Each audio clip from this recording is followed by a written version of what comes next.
Welcome to Bad to the Bones, the podcast where we discuss everything related to orthopedics, joint health, and living an active lifestyle. Welcome to Bad to the Bones. I'm your host, Debbie Rody, and today we're diving into something that is really fascinating for me and a lot of other people. It's holistic medicine. It's been around for thousands of years, acupuncture and auriculopathy. Joining me today is someone I deeply admire. It's Dr. Mariani. She is with Premier Orthopaedic Associates as a board-certified physical medicine and rehabilitation. She specializes in conservative and interventional pain management.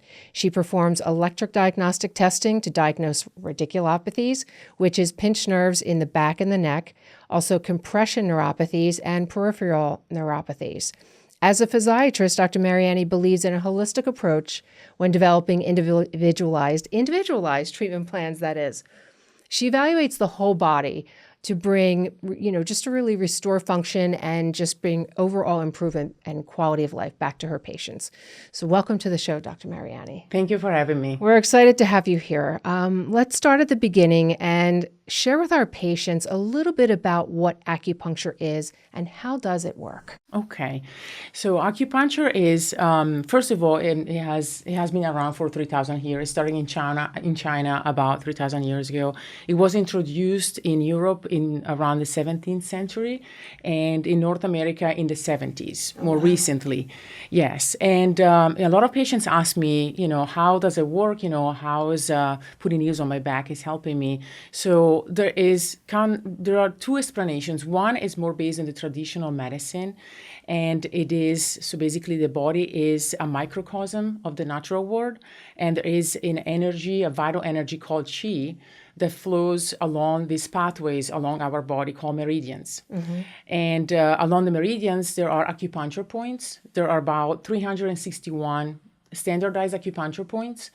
And so there is a flow, this energy flows, and in a perfect state of health, there is balanced flow of energy along the meridian. And when there is a stagnation or a deficit or a blockage of this flow of energy, that's when you can develop illness, pain, or any other dysfunctions.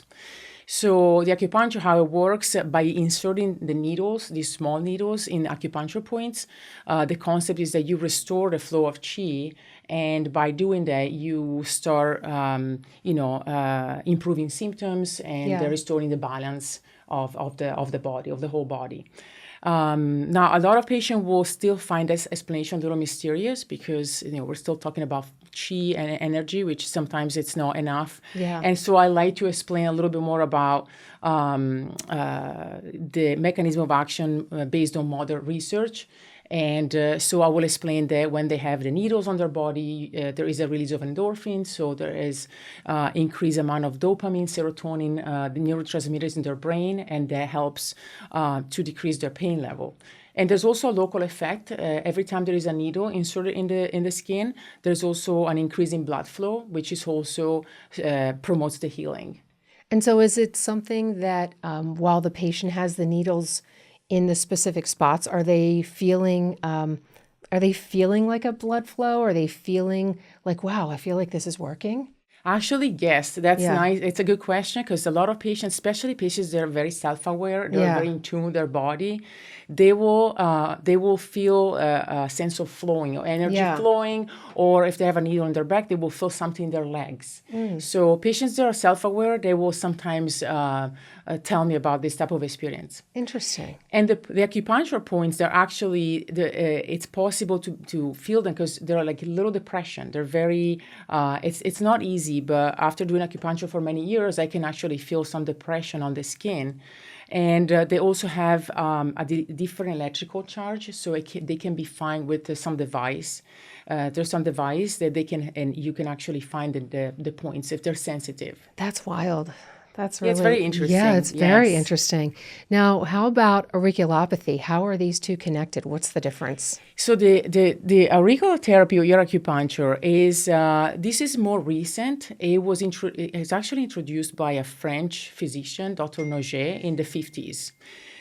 He actually noticed some of his patients would come to him, and they had resolution of sciatic pain after cauterization of, they had like scars in the ear. Oh, wow. So he started observing that, and he started treating them, and then realizing that there is a correspondence between certain points and body parts. So he came up with his map of the ear with all the organs and body parts represented on the ear. It's almost like a switchboard. Yeah. And it has the shape of an inverted fetus. Oh my gosh. And then it works as there's a connection between the points and the central nervous system, and then it became very utilized in the last 20 years, especially is widely utilized in the VA system for a lot of conditions, especially PTSD, anxiety, and things like that. That's fantastic.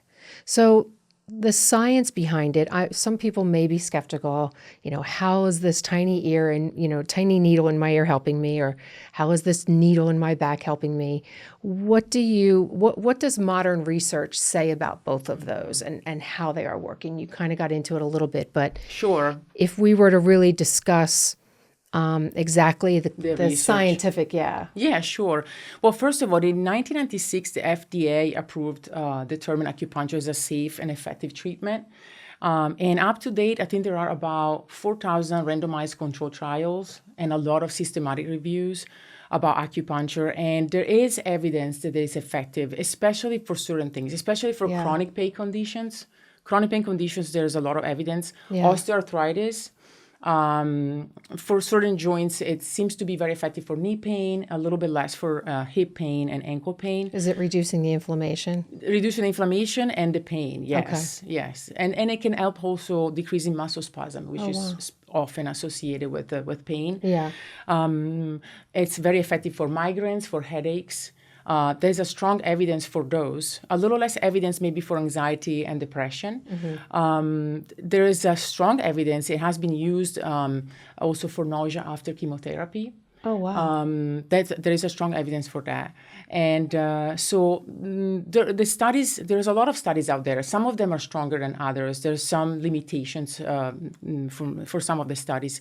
But the scientific consensus is that it is definitely an effective treatment, and it can be utilized with other treatments for different conditions. So what are some of the most common conditions that you use to treat? And I'm assuming patients respond to them.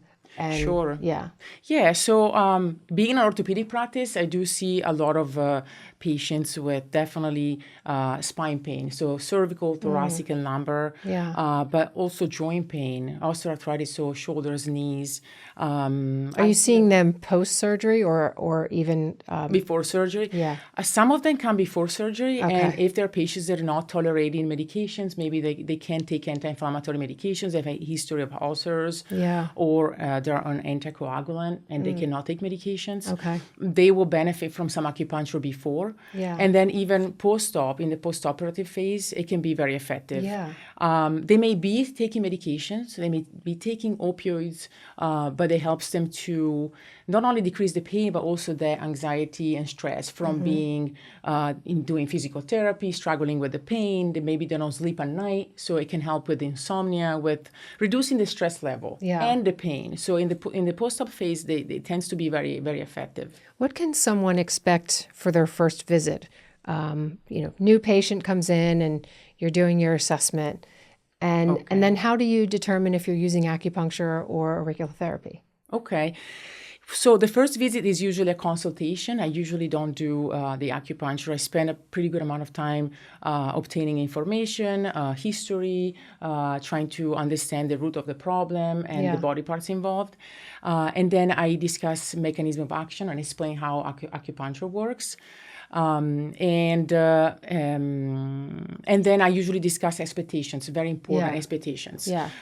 Sometimes it's not only the relief of the pain, but it's also some patients may experience increased mobility or more endurance. They're able to to discontinue some of the medications. They may not perceive a lot of decreased pain, but they may be able to stop the medication. Which is huge. Exactly. Yes. Yeah. So we discuss all that.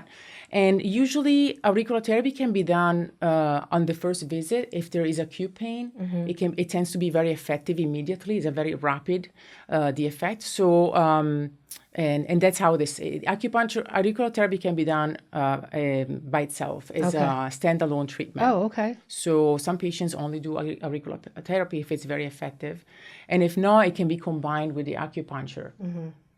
And then how do you determine between which one you're going to use, just based on your assessment? And they usually, I try auriculotherapy by itself.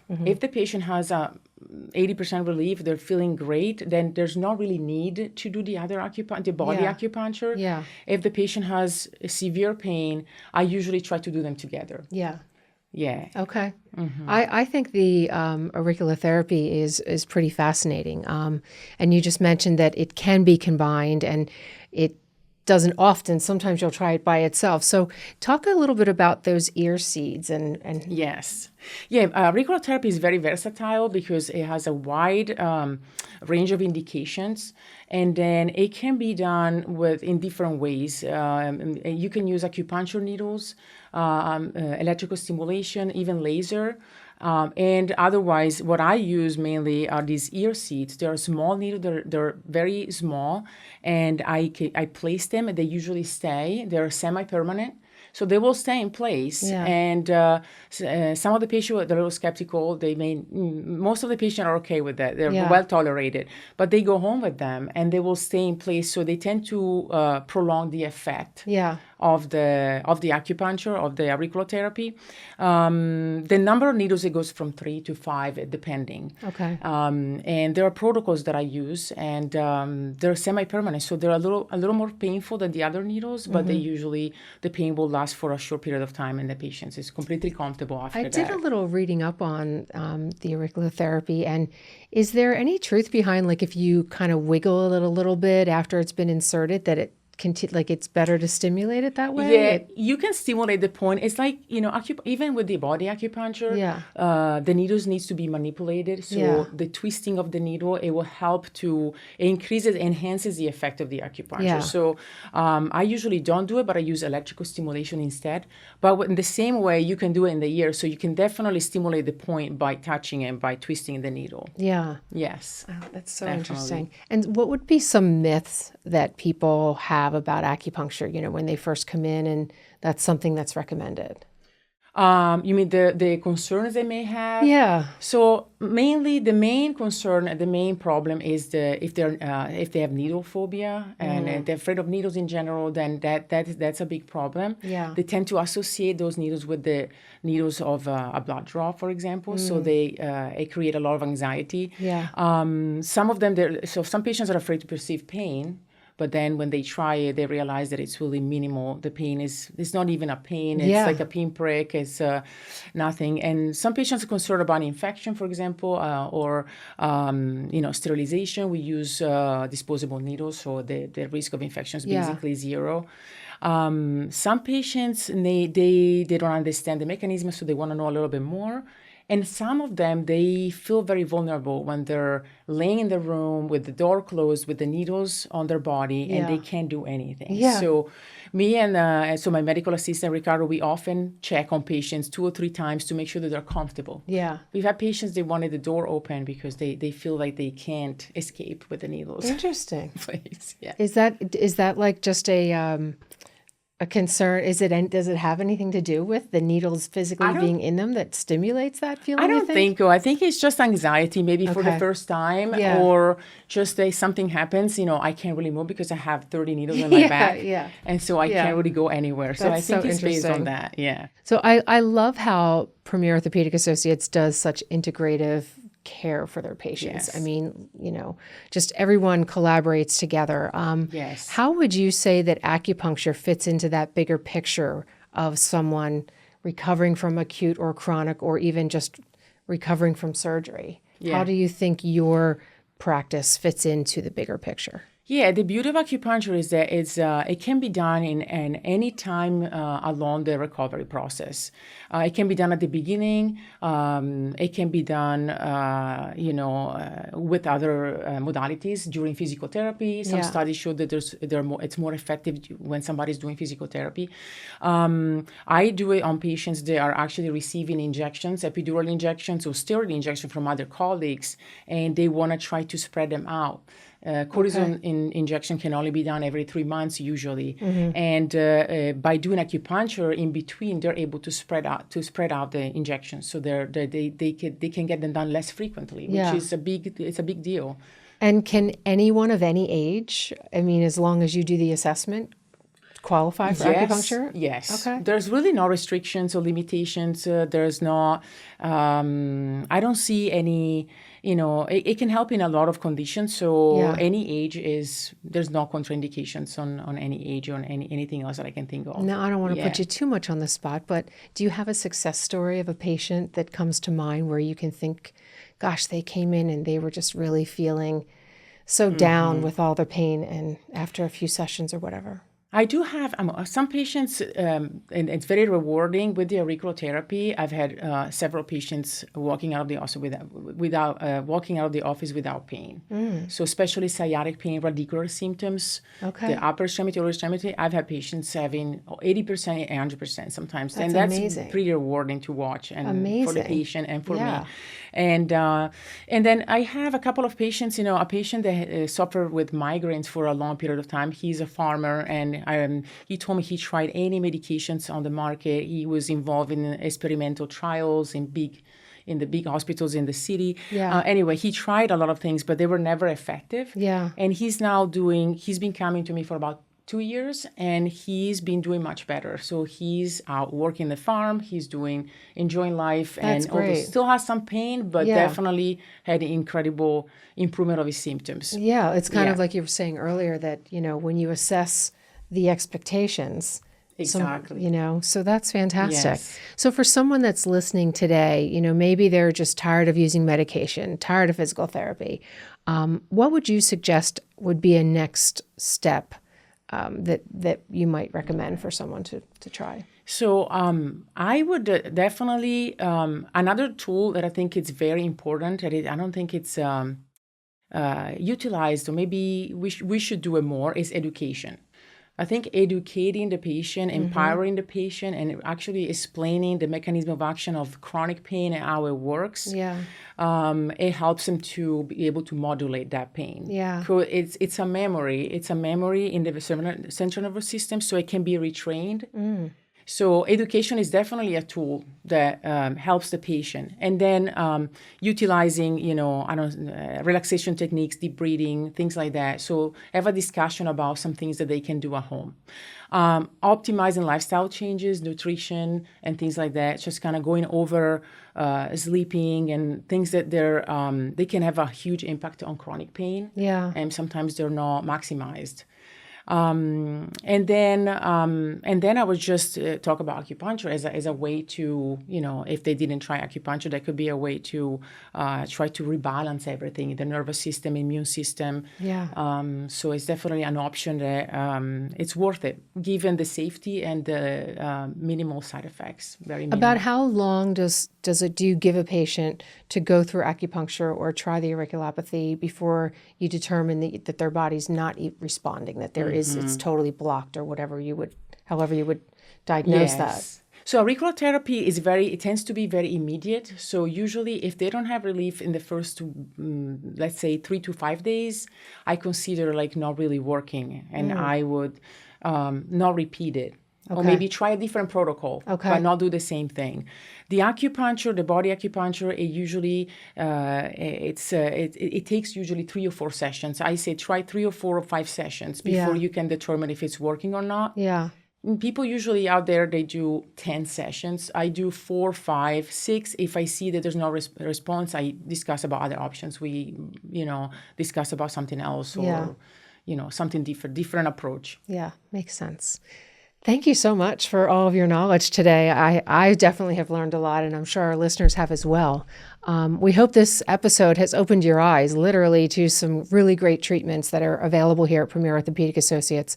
If you or someone you love is looking for some proven solutions for acute or chronic pain, reach out to us. You can call or text 856-690-1616, or you can visit us online at poasnj.com. Dr. Mariani, thank you again for sharing your knowledge. And until next time, take care of yourself and remember to stay safe. Healing is possible.